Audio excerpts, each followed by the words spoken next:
எல்லாருக்கும் வணக்கம். இன்னைக்கு நம்ம பார்க்க போறது M3 ல வந்து unit number 5 Z transform. Z டிரான்ஸ்ஃபார்ம்ல எல்லாரும் வந்து கஷ்டப்படக்கூடிய ஒரு டாபிக் வந்து solution of differential equation using Z transform and inverse Z transform. அது எப்படி சார் நம்ம ரெண்டுமே ஒரே நேரத்துல வருமா? ஆமா. ஏன்னா ரெண்டு ஈக்குவேஷனுமே இங்க பயன்படுத்துறாங்க. அட் தி சேம் டைம் வந்து இன்னொரு அடிஷனலா இன்னொரு மெத்தட் நாம யூஸ் பண்றோம். என்னன்னா பார்ஷியல் ஃபிராக்ஷன் மெத்தட் அப்படி இல்லனா ரெசிடியூ மெத்தட். அதாவது Z transform, inverse Z transform, partial method மூணுமே வரக்கூடிய ஒரு ப்ராப்ளம் தான் இந்த ப்ராப்ளம். அதனால தான் எக்ஸாம்ல அன்அனலைஸ்ட் எக்ஸாம்ல இத கண்டிப்பா பிரெஃபர் பண்றாங்க. சோ கவனிங்க. ஃபர்ஸ்ட் வந்து பாத்தீங்கன்னா இந்த பேசிக்கான இந்த ஃபார்முலாஸ் வந்து நாம பார்க்கணும். Z டிரான்ஸ்ஃபார்ம் உடைய formula ZYN ZYN + 1 n + 2 n + 3. இந்த ஃபார்முலா ஃபர்ஸ்ட் ஆஃப் ஆல் நீங்க வந்து மெமரி பண்ணிக்கோங்க. தென் ஃபர்ஸ்ட் ப்ராப்ளம் பாருங்க. ஒரு பேசிக்கான ப்ராப்ளம் நம்ம பார்க்க போறோம். Solve the equation yn + 2 3yn + 1 + 2yn = 0 and given that y of 0 = 1 y of 1 = 2. இதுதான் given data கொடுத்திருக்காங்க. சோ எப்படி நம்ம இத வந்து சால்வ் பண்ண போறோம்ன்றது பாருங்க. கவனிங்க. ஃபர்ஸ்ட் என்ன கொடுத்திருக்காங்க ஃபர்ஸ்ட் எழுதிக்கோங்க. yn + 2 + 3 yn + 1 + 2 yn = 0. இதுல என்ன ஒரு விஷயம்னா இந்த ரைட் சைடுல இருக்கு பாருங்க. இந்த ரைட் சைடுல இருக்கிற அந்த 0க்கு பதிலா 2n 3n or otherwise sin cos இந்த மாதிரி வேல்யூஸ்ல கொடுத்தாங்கன்னா क्वेश्चन வந்து ரொம்ப டஃப்னு அர்த்தம். இது கொடுக்கல நார்மலா இருக்கு 0 இருக்குனா क्वेश्चन பேப்பர் ஈஸி. அதாவது இந்த क्वेश्चन வந்து ஈஸின்னு அர்த்தம். ஓகேங்களா? சோ இப்போ இந்த சம்க்கு இதெல்லாம் எதுவும் இல்ல. நமக்கு வந்து 0 தான் கொடுத்திருக்காங்க. சோ 0 எப்படி நாம ஆன்சர் பண்ணலாம்ன்றது கவனிங்க. ஃபர்ஸ்ட் ஆஃப் ஆல் நம்ம என்ன பண்ணலாம்னா taking Z transform on both side.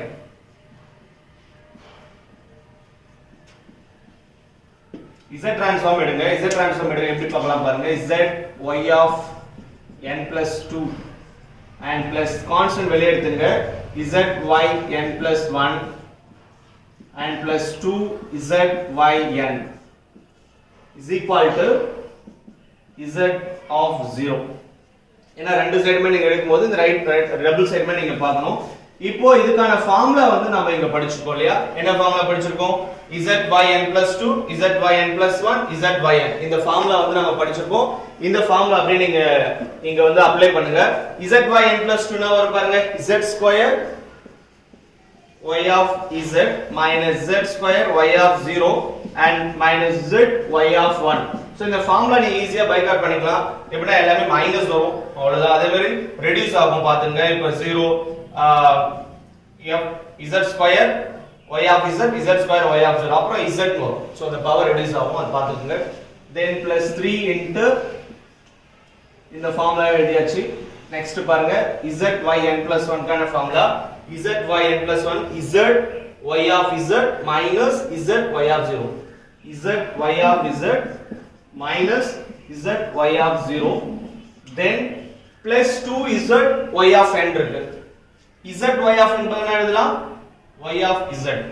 so plus 2 y of z is equal to 0. always வந்து இங்க 0 வரும். இப்போ நான் என்ன பண்ணிருக்கேன்ற ஒண்ணும் இல்லமா z y of n + 2 க்கு பதிலா இந்த ஃபார்முலா எழுதிருக்கேன். z y of n + 1 பதிலா இந்த ஃபார்முலா எழுதிருக்கேன் and z y of n பதிலா இந்த ஃபார்முலா எழுதிருக்கேன். அவ்வளவுதான். ஜஸ்ட் அந்த ஃபார்முலா மட்டும் தான் நான் எழுதிருக்கேன். அந்த ஃபார்முலா எழுதுக்கு அப்புறம் நீங்க கண்ணை மூடிட்டு given data என்னன்னு பாத்துங்க. given data என்ன கொடுத்திருக்காங்க? y of 0 வேல்யூ வந்து 1 கொடுத்திருக்காங்க and y of 1 வேல்யூ 2 கொடுத்திருக்காங்க. சோ இத அப்படியே இங்க சப்ஸ்டிட்யூட் பண்ணிடுங்க.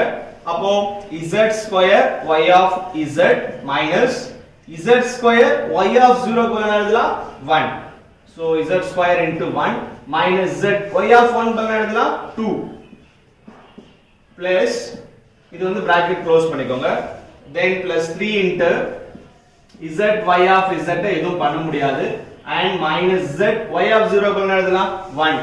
so இது பதிலா 1 எழுதலாம் and plus 2 y of z நம்ம எதுவும் பண்ண முடியாது. இங்க எழுதும்போது இந்த 2 க்கும் z க்கு டிஃபரண்ட் தெரியுமா எழுதுங்க. sometimes 2 இந்த மாதிரி போடாதீங்க. so 2 வந்து நீங்க இந்த டிஃபரன்ஸ் காமிங்க. so இது z க்கும் 2 க்கும் டிஃபரன்ஸ் தெரியணும். so next பாருங்க. அவ்வளவுதான். இதுக்கு அப்புறம் நம்ம சிம்பிளிஃபை பண்ணிடுங்க. z² y of z minus z² minus 2z then plus இந்த 3 உள்ள மல்டிப்ளை பண்ணிக்கலாம் நாம. சோ என்ன வருது பாருங்க. plus 3z y of z and minus 3z மட்டும் வரும் and plus 2 னா இருக்கு y of z equal to 0. Then இதுல பாருங்க இந்த y of z மட்டும் நம்ம தனியா எடுத்துக்கலாம். So y of z மட்டும் நம்ம தனியா எடுத்துக்கலாம். அப்ப y of z z square y of z plus 3z y of z and plus 2y of z. இந்த y of z லாம் தனியா எடுத்துக்கங்க. சரிங்களா?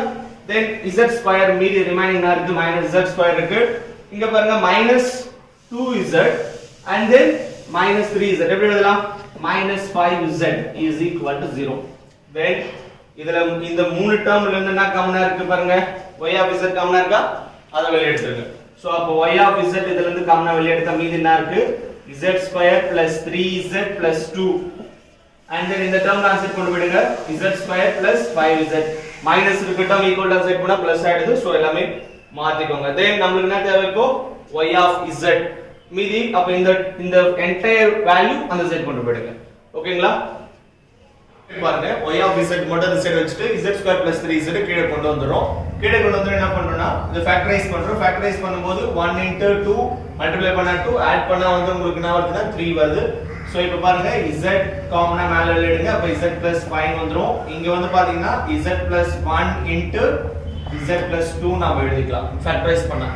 தென் இந்த y of z இந்த சைடு இருக்கு. இந்த z மட்டும் ஈக்குவல் டு z கொண்டு வாங்க. அப்போ y of z divided by z equal to z plus 5 divided by z plus 1 into z plus 2. ஓகேங்களா? இது வந்து ஈக்குவேஷன் நம்பர் 1 வச்சுங்க அசம்ப்ஷனுக்காக. தென் இதுக்கு அப்புறம் நான் என்ன பண்ண போறேன்னா இத மட்டும் தனியா எடுத்து using partial fraction method. partial fraction method நம்ம யூஸ் பண்றோம். partial fraction methodல என்ன பண்றாங்கன்னா இத மட்டும் நம்ம தனியா எடுத்துறோம். z plus 5 divided by z plus 1 into z plus 2 நம்ம தனியா எடுத்துக்கிட்டு எப்படி பிரிக்கலாம்னா a by z plus 1 plus b by z plus 2 ரெண்டா பிரிக்கலாம். ஓகேங்களா? இதான் partial fraction methodல டைப் 1 மாடல் இது. எப்படின்னா இந்த டினாமினேட்டர் நாம என்ன பண்றோம்னா இந்த பார்ஷியலுக்கு டினாமினேட்டர் ரெண்டா பிரிக்கிறோம். ஓகேங்களா? ரெண்டு கான்செப்ட் கொடுத்து ரெண்டா பிரிக்கிறோம். இதுக்கு அப்புறம் நான் என்ன பண்றேன்னா இந்த denominator multiply by both sides. ரெண்டு பக்கமும் இந்த கீழ இருக்கிற டினாமினேட்டர் நான் மல்டிப்ளை பண்றேன். அப்படி மல்டிப்ளை பண்ணும்போது என்ன வருதுன்னா இங்க மல்டிப்ளை பண்ணும்போது z plus 5 equal to இப்போ இந்த டினாமினேட்டர் இருக்கு இல்லீங்களா z plus 5 இது வந்து நியூமரேட்டர் சாரி கீழ டினாமினேட்டர் என்ன இருக்கு z plus 1 z plus 2 இருக்கா? இத நான் வந்து த்ரூ அவுட்டா மல்டிப்ளை இந்த டேர்ம் மல்டிப்ளை பண்ணும்போது z plus 1 z plus 2 already அங்க இருக்குறதால அது கேன்சல் ஆயிட்டு மீதி z plus 5 இருக்கு. அதே மாதிரி பாருங்க a இன்டு இது கூட இந்த டினாமினேட்டர் மல்டிப்ளை பண்றோம். எந்த denominator z plus 1 z plus 2 multiply பண்ணும்போது z plus 1 z plus 1 cancel ஆயிட்டு மீதி என்ன இருக்கு z plus 2 னு இருக்கு. then plus b இன்டு அடுத்த டேர்ம் பாருங்க z plus 1 கேன்சல் ஆயிட்டு மீதி என்ன இருக்கு z plus 2 கேன்சல் ஆயிட்டு மீதி என்ன இருக்கு z plus 1. இந்த ஸ்டெப் வந்து ரெண்டு மெத்தட்ல போடலாம். ஒண்ணு இப்படியே புரிஞ்சுக்கலாம் இல்ல ஒரு ஸ்டெப் எக்ஸ்டெண்ட் பண்ணலாம். சரிங்களா? அது வேண்டாம். சோ அப்படியே புரிஞ்சுக்கங்க ஏன்னா ஈஸியா இருக்கும். z plus 5 அப்படியே வந்துருச்சு. a இன்டு இந்த டினாமினேட்டர்ல என்ன டேர்ம் இல்லையோ அந்த டேர்ம் இங்க எழுதுங்க. இப்போ புரியுதா பாருங்க. plus b இன்டு இந்த டினாமினேட்டர்ல என்ன டேர்ம் இல்ல z plus 1 ல நாங்க எழுதுறோம். அவ்வளவுதான். இதுக்கு அப்புறம் நான் என்ன பண்றேன்னா இந்த வேல்யூல நான் வந்து கோஎஃபிஷியன்ட் அதாவது அந்த a b இன்டு நானே எடுத்தது அந்த கான்ஸ்டன்ட் வேல்யூ நான் கண்டுபிடிக்கணும். சோ அதுக்கு நான் என்ன பண்றேன்னு பாருங்க. put x equal to sorry z equal to இந்த equal to z plus 1 equal to 0 இருக்கா? z plus 1 equal to 0 அப்படினா z equal to minus 1.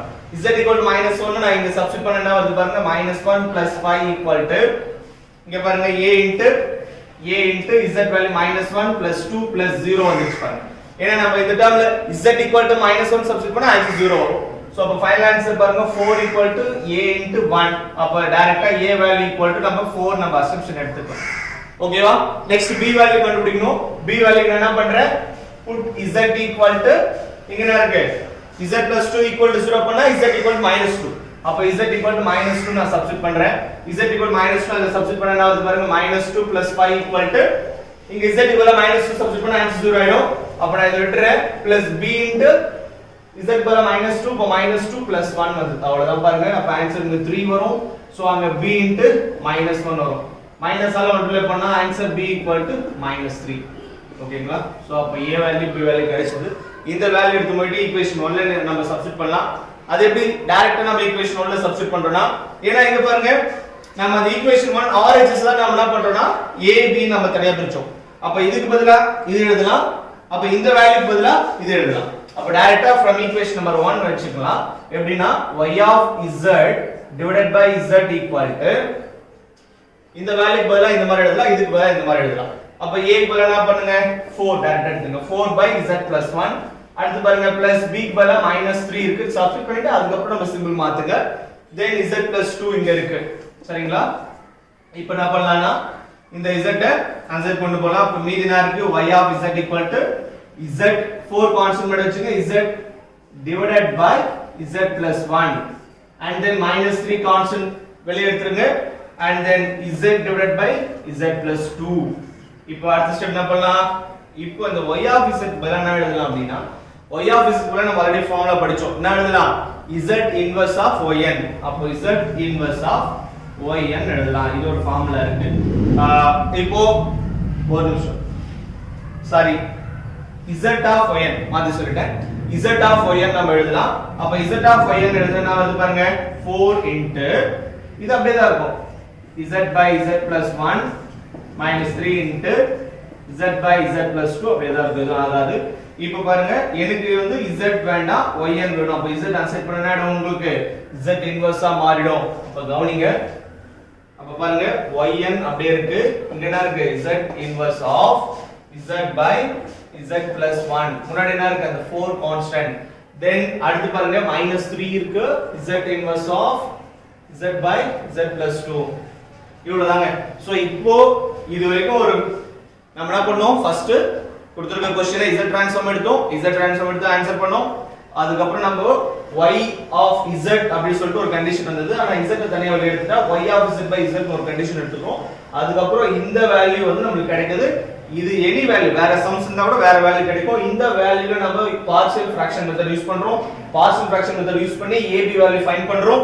ab value find பண்ணி இங்க பாருங்க ab வேல்யூ ஃபைண்ட் பண்ணி நம்ம மறுபடியும் அந்த ஈக்குவேஷனை சப்ஸ்டிட்யூட் பண்றோம். சப்ஸ்டிட்யூட் பண்ணா ஒரு ஆன்சர் கிடைக்கும். இப்போ என்னன்னா இந்த இடம் தான் நிறைய பேர் தப்பு பண்ணக்கூடிய இடம். சோ இங்க வந்து நம்ம கேர்ஃபுல்லா பண்ணுங்க. z அந்த சைடு கொண்டு போயிட்டு அப்புறம் இந்த y of z பதிலா z of yn நம்ம ஒரு ஃபார்முலா டைரக்டா ஸ்டார்டிங்ல படிச்சு சொல்லி அந்த ஃபார்முலா எடுத்து அப்ளை பண்ணா முடிஞ்சது. சோ இப்போ அதுக்கு அப்புறம் சின்ன ஃபார்முலா z இன்வெர்ஸ் ஃபார்முலா என்னன்னா z inverse equal to z inverse of z by z minus a னா a பவர் n ஒரு ஃபார்முலா இருக்கு. சோ இப்போ z inverse of z by z minus a equal to a power n. ஆனா இங்க என்ன இருக்கு z by z plus a அப்ப simple மாறுது. அப்ப ஒண்ணு இல்ல. இந்த +1 எப்படி எழுதலாம்னா -1 எழுதலாம். சோ அந்த மாதிரி எழுதலாம். அப்படியே அப்ளை பண்ணுங்க. அப்போ yn equal to 4 into the z inverse of z by z plus a க்கு பதிலா என்ன எழுதலாம்? -1. ஏனா a க்கு பதிலா என்ன இருக்கு? -1 அவ்வளவுதான். Power n ஃபார்முலால n. அடுத்து -3 பாருங்க. இங்க என்ன இருக்கு? +2 2 பவர் n. சோ இவ்வளவுதான் ஆன்சர். சோ இதுதான் ஒரு பேசிக்கான ஒரு சிம்பிளான ஒரு ப்ராப்ளம். இந்த ப்ராப்ளம் வந்து ரிப்பீட்டட் மாடல். இந்த ப்ராப்ளம் ரிப்பீட்டட் கிடையாது. இந்த மாடல் ரிப்பீட்டட். இந்த ரிப்பீட்டட் மாடல் வந்து நிறைய ப்ராப்ளம் எதை பேஸ் பண்ணி இருக்குன்னா நான் ஏற்கனவே சொன்ன மாதிரி ஈக்குவல் டு क्वेश्चनல ரைட் சைடுல RHSல ஈக்குவல் டு 0 க்கு பதிலா 2 power n 3 power n something else வேற எதனா கொடுக்கலாம். and then வேற மாதிரி எப்படி சார் கேட்பாங்கன்னா இந்த இடத்துல ட்விஸ்ட் பண்ணுவாங்க. பார்ஷியல் ஃபிராக்ஷன் மெத்தட்ல ட்விஸ்ட் பண்ணுவாங்க. சோ இந்த ட்விஸ்ட் மட்டும் நீங்க கரெக்ட்டா கண்டுபிடிச்சிட்டீங்கன்னா உங்களுக்கு ஆன்சர் வந்துரும். அதே மாதிரி நீங்க பேசிக்கான அந்த டேபிள் காலம் இருக்கும். z இருக்கும் z inverse and z transform இதுக்கான டேபிள் காலம் ஃபார்முலா இருக்கு. சோ அத மட்டும் நீங்க படிச்சா போதும். மத்தபடி ஒண்ணும் தேவையில்லை. சரிங்களா? சோ இதுதான் விஷயம். ரொம்ப ஈஸியான ப்ராப்ளம். மீண்டும் வேற அடுத்த டாபிக்ல நம்ம சந்திக்கலாம். Thank you.